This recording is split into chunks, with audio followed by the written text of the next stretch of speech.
your identity is a shared reality. And A Course of Love begins by talking about how we're going to be returned to our true identity. And then later it's always calling it true self, true self. But so, and then I met Lee, Lee Flynn. I don't know how many of you know him, but Lee is a Course in Miracles scholar, and he's also becoming a Course of Love scholar, although it's a different way kind of that you do Course of Love. But he's able to remind me and fill in these places where the two are so alike. And it's like, because I've never been to a group, I've never, other than I think Marianne Williamson's Return to Love, other than that I hadn't read any other books about A Course in Miracles. So I hadn't taken the ideas that were most prevalent. Those did not even occur to me. I mean, I don't know why. I don't know why, but I was more focused maybe. I mean, it's like, what are you interested? What are you most focused on when you read a spiritual book? And I was focused on the love. I didn't see, I mean, when I started learning, you know, all the ways people talked about A Course in Miracles, I thought, well, Jesus said beautiful things about creation. Jesus said beautiful things about the world, you know? So maybe you can call it selective remembering, but anyway, so really until A Course of Love was becoming a little bit more popular, I really didn't even know that there were these, you know, seemingly big differences that are now kind of reversing and, oh, they're not really so big. Maybe they're not differences at all. Different approaches. And of course, Jesus would have to start with the mind, because we've been all trained all our lives that this is where we know things. And that's part of this, why I wanted to read this thing about realizing it's love. That I was expecting wisdom. I was expecting to know something in a way that would be more of my mind. You know, that I would have, like, you know, some knowledge to share with people that would be really, you know, I don't know, you know, do we even know what we're looking for, you know, when we go on this spiritual journey? And I think that's really a clue too. This is one of the things I asked yesterday. I mean, you start thinking about ways of knowing. And I think one of our profound clues about ways of knowing is the spiritual journey. Because, I mean, what reroutes us more than that? And how do we get started on it? Do we know where we're going? Do we know, can we identify how we got called to that movement? I mean, I know so many people that left jobs, changed careers, left old friends. A whole new chapter of their lives began because of what we call a journey. I mean, that's a big word. It's a, you know, journey takes you somewhere you've never been before. And do you know what you're doing? I mean, do any of us know what we're doing when we start out? I mean, it's just, and that's kind of a clue to this new knowing. It's not something that is intellectual. It's a feeling state. And so A Course of Love, more and more to me, is identifying feeling as a way of knowing. It's not all about, or very much at all about emotion, or you know, what we have thought about feelings in the past. But it's the kind of feelings that we have when we're inspired to a journey. You know, it's like you know something, but you don't know how you know it. You know something that's calling you in a certain direction, and you know it's important, so you follow it. You don't know what it is, but you know it. That's all what our spiritual journey is about. And that's a feeling zone. So if you can kind of remember that as you're, you know, reading or rereading A Course of Love, or as you're taking in other things, that this is all that same journey where we don't know where we're going. It's an ungraspable kind of knowing. And then when you really do get something, when you do get your most important things, these insights that blow your mind, and you try to express them, you can't really share them. It's really hard to try to share that with another person. So it's like we have to find almost a new language in order to do that. But what Jesus is really saying is, if you share who you are, you're going to share that. So it's sort of like these messages of Jesus to me are to me personal, but they're also universal. They are always, always universal. It's never something that would apply to me alone. And that's true for all of us. So when we share who we are sharing something that is needed by each other.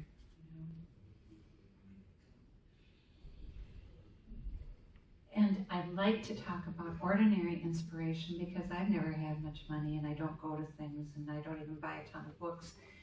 And it's maybe one of the reasons I find ordinary inspiration, just in my life. I find my most profound inspiration most of the time. And I want to share one of those ordinary inspirations that ended up in A Course of Love, but I have to drink a little water first. And you can answer another question while I do that if anybody has one. Another question. Yeah, okay. Okay, and this is probably way off topic, but do you have a structured study guide that you recommend for people? Like A Course says, every day you read a lesson and you read some of the text, but do you have a recommender? Have you been given an idea of how to approach it? Because I've had your book on my Kindle for whenever it came out on the Kindle. Uh-huh. And right now I'm like 6% into it, so I'm struggling. Wow, really? That's why I like the Kindle, because it keeps you on track, you know where you're at. Yeah, But it's like, do I need to get a book as well? Well, this is the other massive change in A Course of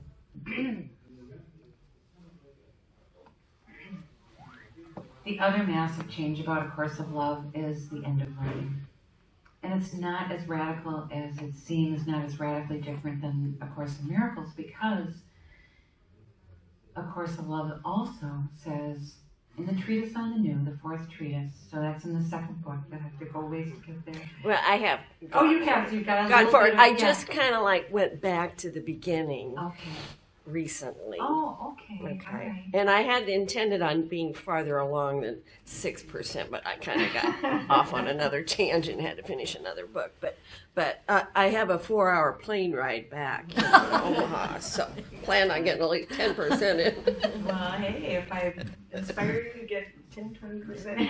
Yeah. But Jesus says, actually, it's right in the prelude. He says, learning is going to end. And it's associated with our identity. So it's like, all learning has been is for you to return to your true identity. So that's right in the prelude. And then when we get to the Treatise on the New, he says, we have let the ego go.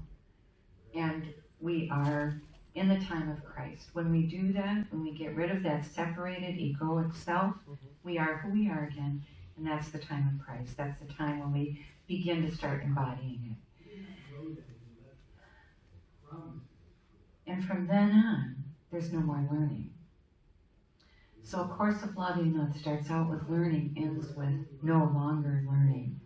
And so one of the things that I'm trying to be kind of safekeep in terms of A Course of Love is that it not, even though there is, maybe some teaching at the beginning, I want to safeguard it from becoming taught and learned. That this is the way A Course of Love is done. You go, you have to a teacher, you learn it, and then it's not that same process. Okay. So if you're taking it in, if you're really taking it into your heart, there's 100 sharing groups now in the country where people read it and just talk about it amidst themselves.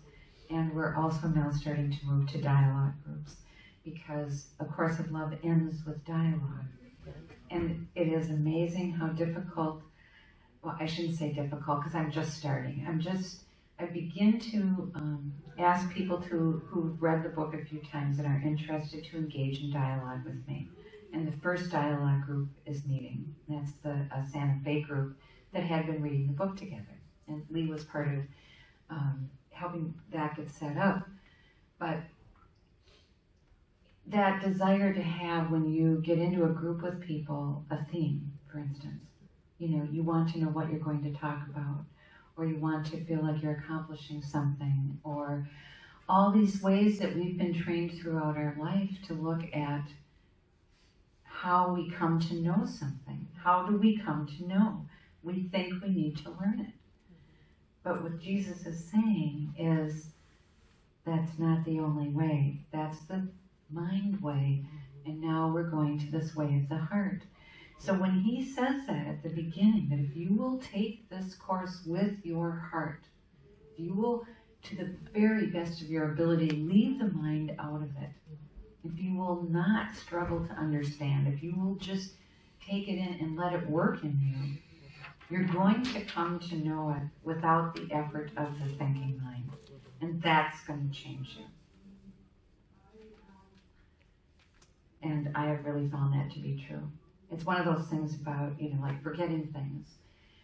And I thought it was really just particular to me, and now I'm finding a lot of people who've read A Course in Miracles, A Course of Love for a long time, or have been very deeply involved in it, we're all starting to forget everything. And it's like,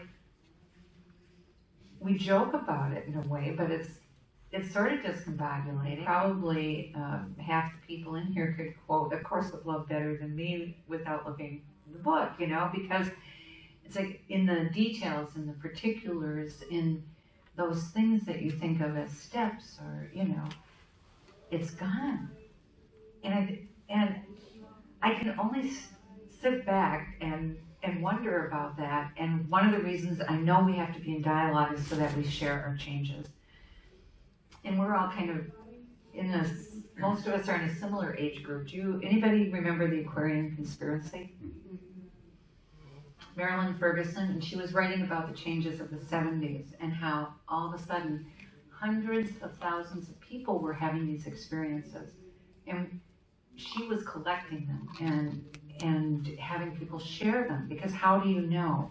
How do you know what you're going through? And that was very much true for me if I hadn't had my companions when I started my spiritual journey, I would have been afraid.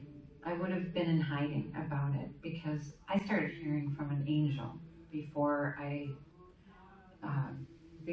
Course of Love, and my publisher brought those back out on Kindle, and now it's coming out in paper again too. But it was like I didn't want to tell my mom. You know, and I was no saint, you know, it was like all those feelings of, you know, who am I to have this happen to me? And what will people think who know I used to be a bartender, you know? It's like, there were a lot of feelings, and it took me, I was well into the first book of A Course of Love before I told my family about that. And I just, I'll tell you the story, actually. And what I was so afraid of was that it was my husband. He's Lebanese and a Maronite Catholic, and we were pretty strong. We were family Catholics, you know. It's like while we were raising our kids, you know, we were very involved in the church. And the Maronite Catholics have the Lebanese cooking tradition, you know, we would do all those things, those churchy things. Anyway, so I was so afraid that if I told him, and I saw one little hint of "I don't believe you" in his eyes, that it would just destroy me. And so I kept thinking about it and not doing it. And so so about halfway through A Course of Love, we went to a wedding in Madison, Wisconsin. And we drove because it's near Minnesota. And I took my crocheting. I crocheted back then. And his eyes were on the road and mine were on my crocheting. And that's how I told him.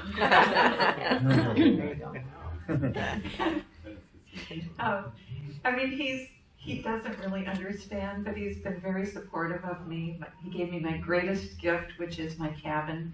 I have a cabin in the woods behind my yard that he built for me, because I really, really needed to have a place outside of the house. I needed to be able to be alone and to be able to be with, this was after Course of Love was done, but that was really the harder time for me, was after it was done, and I had to, when we change really fundamentally, that is, I don't care what anybody says, it's not easy. And there are so many people that told me, I mean, this is really the truth. Well, you should be at peace, you know. I mean, that kind of thing. You should be at peace, you know, or in all kinds of different ways, you know, that I wasn't very spiritual because I wasn't this particular way. And I was just trying to find my way, you know. So I, you know, like, I was raised a Catholic. Thomas Merton, Solitude. I mean, I started reading Psalm. I mean, I read Thomas Merton over and over again, and you know, so my way is really more of a contemplative way. And I have found that this is one of the most difficult things for people to accept, is those of us who like to have time alone. It is hard on our family, it's hard on, I mean, it's so hard for me still, really, to say, I'm sorry, I can't watch my grandson, you know, on that day or whatever, because of what I need to do. You know, that shift, I think, is particularly hard in women sometimes, from to taking care of self. And so that was part of that time of my journey, was making sense of what had happened to me, making sense of my feelings of needing space. Everything felt like noise for a while.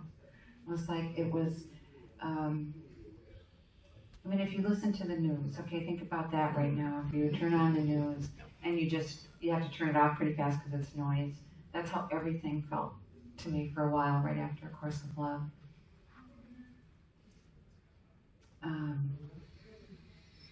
So I do want to share this, because it's really fits in with what we're talking about. So A Course of Love came out, kind of died a slow death. No, it came out from New World Library in 2001, and it really didn't generate any interest, and so they let it go out of print. And then I put the books together myself and did, anybody have the blue books? Ever have the blue books here? So there was an in-between between when New World Library came out and when Glenn produced the combined volume. I had a 3-book set of the course, treatises, and dialogues that I brought out myself. And that was in about 2005. And I'd like to read to you from the introduction, because this was, of course, after A Course of Love by several years, 2005. It was completed in 2001. And this happened right after my father-in-law died. So my father-in-law, Ed, and his wife Katie lived just down the street from us. And it was just days before Christmas. And after the funeral, the whole family went to be with Katie. And so I was there for a while, but it was a big family and a full house. And after a time, I thought, oh, I just felt the yin to go home, and I thought I can go. And it was close enough that I could walk. So I walked up the quiet, wintry street with these, you know, how it is in the winter with the Christmas lights, and it was so beautiful. And then I walked in my house, which was quiet, and all that Christmas beauty you walk into when you've got your decorations up. And something called me to go sit down at my dining room table and bring my laptop. And I was just in this, in a particularly soulful mood, like you might get into in those times of when life and death is joined together. And that's when I received the introduction to A Course of Love, was that night. And it all came in one piece. I wasn't expecting it. I wasn't even knowing there would be one. But I want to read a little bit from that. This course was written for the mind, but only to move the mind to appeal to the heart, to move it to listen, to move it to accept confusion, to move it to seize its resistance to mystery, its quest for answers, and to shift its focus to the truth and away from what can be learned only by the mind. What is learned by the mind only rearranges reality. The mind then holds to this new reality as a new set of rules, without change. It sees reality through these new mental constructs and calls this way of seeing new. In order to support its new reality, it must insist that others follow these new rules. I'm just going to skip around a little bit. The mind will speak of love and yet hold the heart prisoner to its new rules, new laws, and still say, this is right and this is wrong. It will speak of love and not see its intolerance or judgment. It will speak of love to be helpful and with all sincerity, and yet the very logic that it uses, though new, wounds the heart of the most tender, of those most called to love and its sweetness. I am wrong to feel the way I do, the tender-hearted says to herself, and convinced that another knows what she does not, covers over her tenderness with protection. How many of us didn't get to our, 40s without covering over our tenderness with protection? The heart is needed to guide the mind in a way that it does not desire to be guided, a way that is one of joining, a way that does not allow the mind's separate stance, its rules, or its right answers. The heart is needed because it is who and where you are and responds in love to what is one with it. We are one heart. We are one mind. The route to oneness and union, to life in form that accepts oneness and union, to a humanity restored to wholeness, is through the heart of the mind.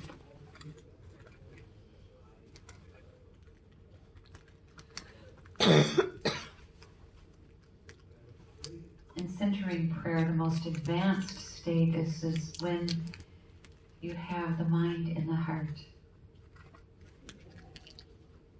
So there is a tradition, there is a long tradition of love and ways of wisdom that come more of mystical experiences and heartfelt things than of the mind.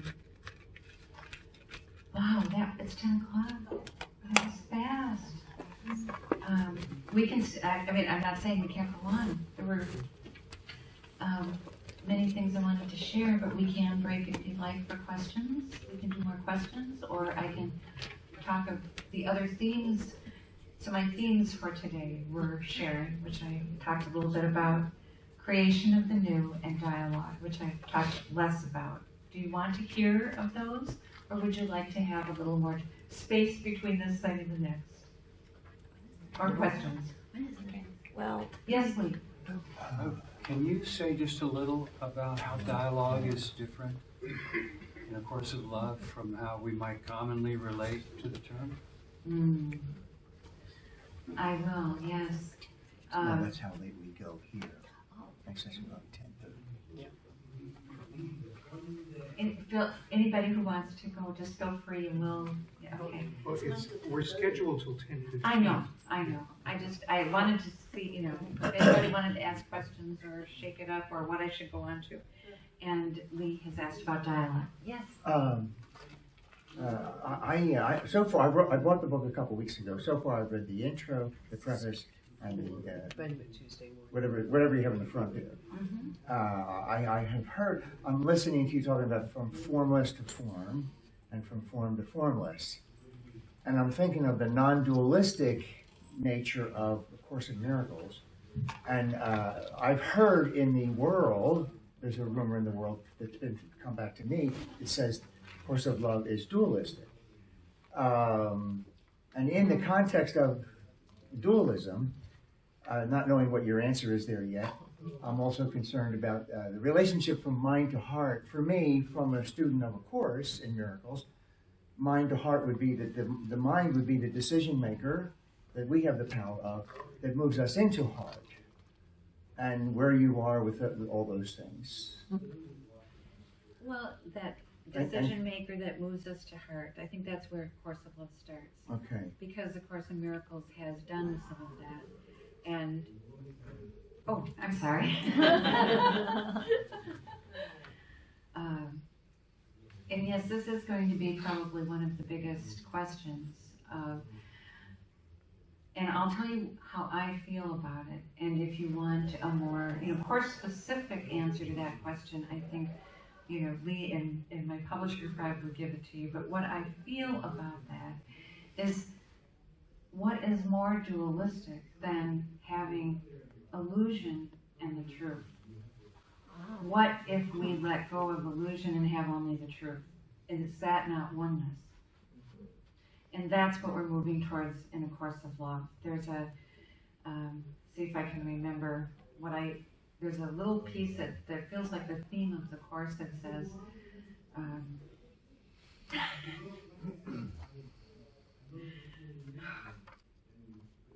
rats, but it's sort of like, okay, do you remember, can you start me on it? The one, trying to advise me, about the things you need to do to be ready for a book, and they said you have to have an elevator speech. You have to be able to say in a very short amount of time what this book is about. Well, this little sentence says it, but I can't even remember that. Okay. It's from chapter 20. The truth is that which exists. The false is illusion. Love is all that matters because love is all that is. Is that from Course? That's from A Course of Love. Course of Love, okay. Yeah. Yes, that's from A Course of Love. And so,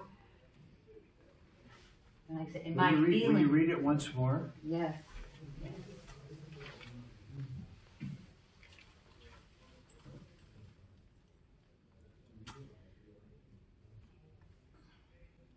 In fact, I'll read you the verse from it. And it's talking about how we've moved out of the thinking mind. So we feel the way kind of that we do about ourselves because we've been in the thinking mind and only really would let in what we thought, what was in the scope of our thinking mind. And what happens when you move to the heart is the heart has a different scope, a different view. And it says, then we are within the embrace, seeing the view from love's angle, the return to one heartbeat, the return to what is known.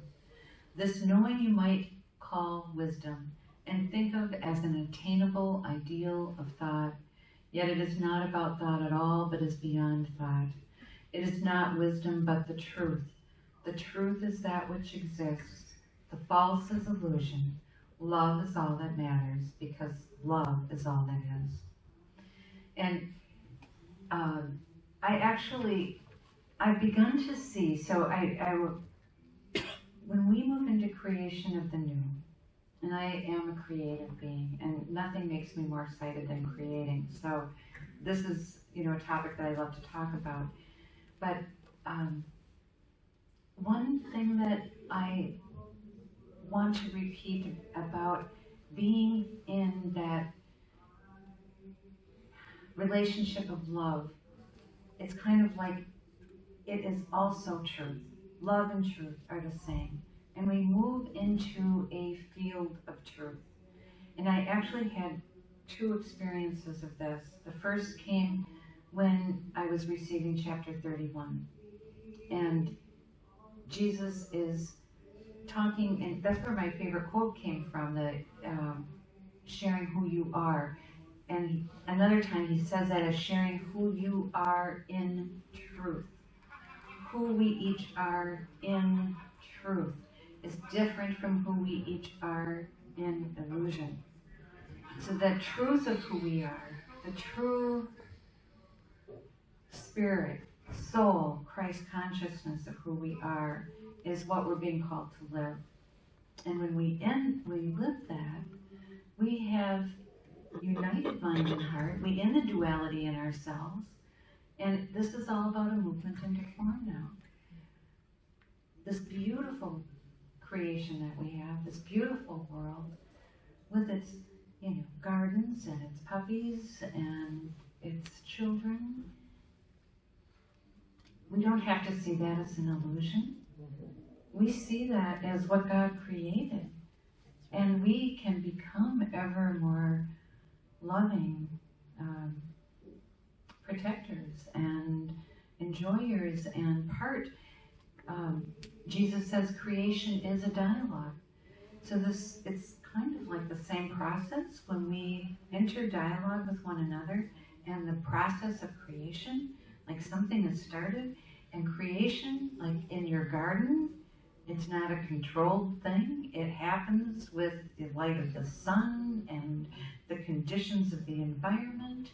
And when you are writing, if you're a writer or you're a musician or you're an artist, that's a dialogue. You don't decide, I'm going to do this in this way and I'm going to create that and it's all going to be perfect. And if you do, you're not going to be an artist. Yeah. Yeah, what I'm hearing is that A Course in Miracles goes from content back to God. Mm-hmm. So God only sees us from mind back to God as opposed to form. Mm-hmm. So in the non-dualism of Course, the world that we see in the separation and the tiny mad idea, when we made ourselves into a body with guilt and then ego were born, and then the world that we see, our perception, we made. Mm-hmm. So that God doesn't see that part of us. He sees us from mind as cause back to God. Sure. So that I see that as a difference. Would that be accurate? Because you're making the world real in God's definite. world. Yes, it's a definite difference. Okay. To me, now not everybody's going to have my opinion, but the whole emphasis of A Course of Love, and when you get to that time of Christ, I mean, we're talking about a course from Jesus who embodied divinity here on earth. And that's what he's asking us to do. And he was one with God. And basically, we're hearing at the end of the course, this course, from God, saying we are one. I mean, it's like we're an extension of God, just like our creations are an extension of us. Okay. Yeah. Can I just say, because for me, how I interpret it, and I really think it came from A Course of Love, that love is formless. And at some point, we had the idea, like, wouldn't it be fun if we could see love in form? It would be great. We could see it, we could feel it, we could touch it. God said, okay, let's do it. So God created a perfect world for his children to come and experience love in form. Except God made a perfect world, but we made a mess of it. And so now we're getting back to the perfect world that God created for us to enjoy and love. That's how I see it. Okay. Well, of course, in right-minded versus wrong-mindedness, the world is perfect because perception being a choice, everything really in our world of form is beautiful because it's either love or call for love, correct, both of which are beautiful, correct, from the perception of truth. True. So in that sense, we're in agreement that we choose to see a beautiful world because we have the choice of perception as love or call for love, no wrong-mindedness of separation, right? These things all may resolve over time. Honestly, if I'm inviting a movement of my understanding, there's just no telling to what extent the heart could direct the mind to a different relationship with some of these fundamental concepts that are central to both the Course in Miracles and A Course of Love. So it's an invitation to a dialogue and a movement between all that calls through each of those texts to me, that I be allowed to shift into new places, and the consequence can be very beautiful. That was a wonderful way to frame what you did. Thank you. I am not practiced enough to have passed the mic. I'm so sorry. I hope I can hear those on the film. Yes. Several weeks ago, I had a thought that came to me about my grandparents. They're gone now, but of course I'm in my 60s, and they grew to know New Thought. They were pioneers with New Thought. They helped to establish a big church in Denver. And I was thinking several weeks ago, after being inspired by a speaker I invited to my support group, what's next? What's the next wave with a move in consciousness, a move out of what was considered New Thought, the end of the 20th century and into the next? What is the new paradigm? And it came to me, and it's so akin to what you're saying about dialogue. It isn't New Thought anymore, where each person is trying to find a divinity within themselves. It's our thought. It's our thought. We together in dialogue, which you said so well, we are the next movement in consciousness. No longer the separate self, no longer the separate spiritual path, but our path together. And so I'm really excited to hear more about dialogue. If you could talk about that. And the messiness of dialogue. Yeah. You know, it's sort of like when we are into our minds, everything can be kind of neat and orderly, but dialogue is going to be messy. You know, so like I said, we're just experimenting with, actually, we have our first dialogue group going, and I have a dozen women that I've been also dialoguing with besides the group, so like in 2s and 3s, trying to kind of find out if we need a bridge between like being in a group that reads and discusses, or a learning group, and being in dialogue, you know, and that's one of the things is that desire for a theme, you know, like what are we going to talk about? The uncomfortableness of letting something evolve, you know, of just being able to share deeply in the moment by whatever is inspiring you, and to respond to the other person. I have been really very fascinated by the idea of responding recently.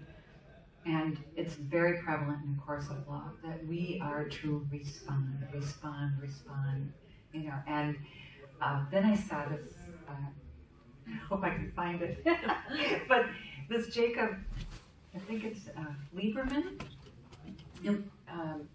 He's a writer, physician, scientist, and I'll just tell you, without looking, he said that the body has absolutely nothing physiologically that is an initiator, that the body is designed to respond. And I was like, whoa, you know, we're designed to respond. And you know how you get that feeling when things are coming together, you know, and you get, oh, I got this inspiration here, oh, I met this person here, you know, and it's like, you're responding. You are responding to all these clues and hints, and you don't know what they're about, but you're responding to them. What would happen if we did that, you know? But it's not going to be something you know what you're doing. That's the thing about creation of the new. That the future is yet to be created. Jesus says that. And we are the ones who are going to be the pioneers of this way of creating the new. If we can handle being in that uncertainty, in that, tension of creation. And beautiful. Yeah. Yeah.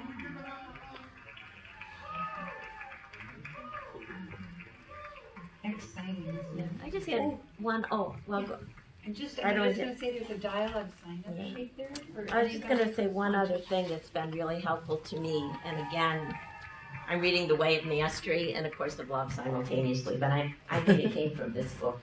But what was very helpful to me, and A Course in Miracles talks about a little willingness. So it gives the idea that this is my universe. This is everything I know within this tiny little circle. And then there's the all of the all. And if I am willing to take one little step out of what I think I know, suddenly all of the all is available to me. And even if I poke out here, I'm available to what's over there. And it just takes one little bit to think maybe I don't know, or there's more. And I just, tiny little inkling, and then suddenly everything's available to me. And that's creation. That's the exciting part. That is Not knowing what's going to happen when I take that tiny little step. absolutely. Very exciting. So well said. Thank you. Thank you. Well, I call it the encounter because You are. You can't will it. You can't will yourself to create. You can't will yourself to these new things that are going to be coming. You can only be willing to enter the encounter, Correct. to enter the engagement. Yes, that's it. Yeah. No idea what will come. That's right. Yeah, you gotta let it come. Exactly. Yeah. I'm so surprised. I didn't know there was a to-do that A Course in Miracles people say, well, this can't be right. Why couldn't Jesus, channel 1,000 books? Why do people think, right, why do people think A Course in Miracles is it? No. I don't think it's a big to do, Oh. but that it's, Well, even there's a to-do. there is a little to do. Well, that surprises me quite a bit. Yeah, but it brings out the courage in others. Too. Yeah. Well, the beauty of it is it helps us to identify the consciousness with which we, as a Course in Miracles, are projecting. So it shows us our true projection as a collective consciousness Yes. of course people Yes. in the world. And Yes. so it shows our woundedness where we still have work to do when this gossip and controversy comes up in our own split mind of our collective consciousness. So it's a teacher. It's only a teacher for us. Yeah, it's great. Yeah, it's great. Yeah, an experiential teacher. I think that's part of it too. Is we're moving to learning and sort of like Brene Brown and she's like touched into something that we're all looking for with her focus on people's experience. It's like, yeah, we want to talk about how we really feel, our vulnerability, our uniqueness, not to be eccentric loners, but to do it together. Yeah. Great. Ooh, 10:20. We're over. Thank you. We weren't going to tell you that because we were enjoying it. I'm sorry. You had another great thought. Things unfold perfectly And I had as to go they home and should. find my book because I looked on Amazon. I was going to put your book on there.